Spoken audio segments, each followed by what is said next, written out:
Hey everyone, it's Steve from the garden, and today I am propagating roses. I'm going to be taking semi-hardwood cuttings, and while I'm doing roses today, the same principle would apply if you're doing grapevines or other soft plants like a basil or flowers. You could do the same principle. And one thing I'm doing is I got my cutters, so I've got my little Clorox wipe. Keep that clean so you don't pass any potential diseases from one cutting to the next.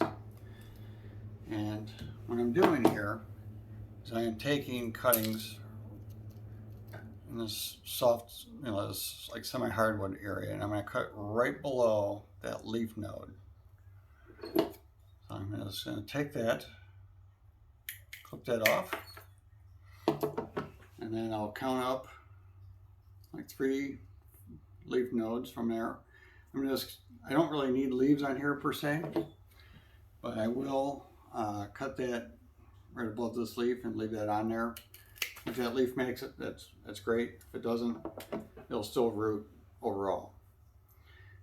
And it's important that you cut right at that leaf node on the bottom, because that's where the roots will come out. If you were to cut it in the middle, more than likely you wouldn't get any roots.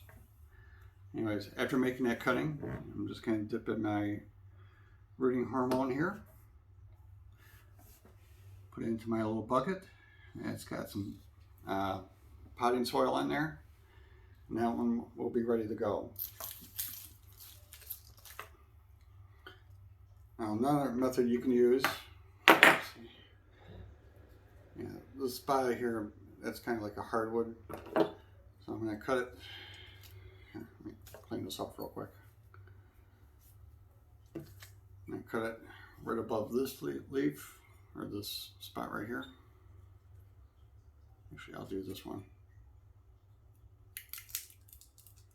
I'll cut it over here. Now, on the top, you don't want it right next to the leaf node because it can dry out. So I'll cut it in the middle, like that.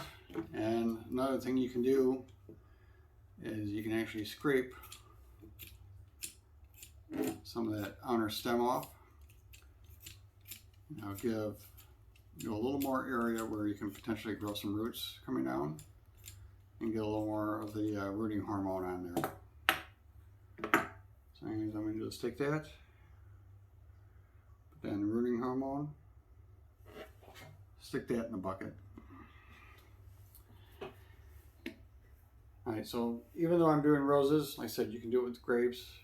If you're doing grapes, it's easiest if you're going to do a hardwood cutting. So you would take a cutting when the plant's dormant, like during the late fall or very early spring. It's the same principle. It'll take longer for those to take root because the plant is dormant at the time you took the cutting. But you're much more likely with grapes, at least, to succeed with a hardwood cutting. Doing the softwood cuttings is a lot more challenging. Now, it's important also that this growing medium that I'm using here, it just needs to stay moist. If it gets too wet, what will happen is the stems will start to blacken from the bottom up because they'll start to rot. If that happens, they're done. If it gets too dry, they will start to blacken from the top down. And again, once that happens, they're pretty much done. That one's no good. So let's keep a happy medium in terms of soil moisture. And like with these, I'm doing these in my basement. The temperature down here is like 58 degrees, so that'll be pretty good. They won't dry out very fast. It'll give them a chance to take root without much stress. If I was doing like a softer cutting, like a basil, then I would keep those upstairs where it's much warmer. And I can also keep an eye on it, keep them a little bit moisture. So anyways, that's today's tip. Give me a big thumbs up if you liked the video, and we'll see you next time.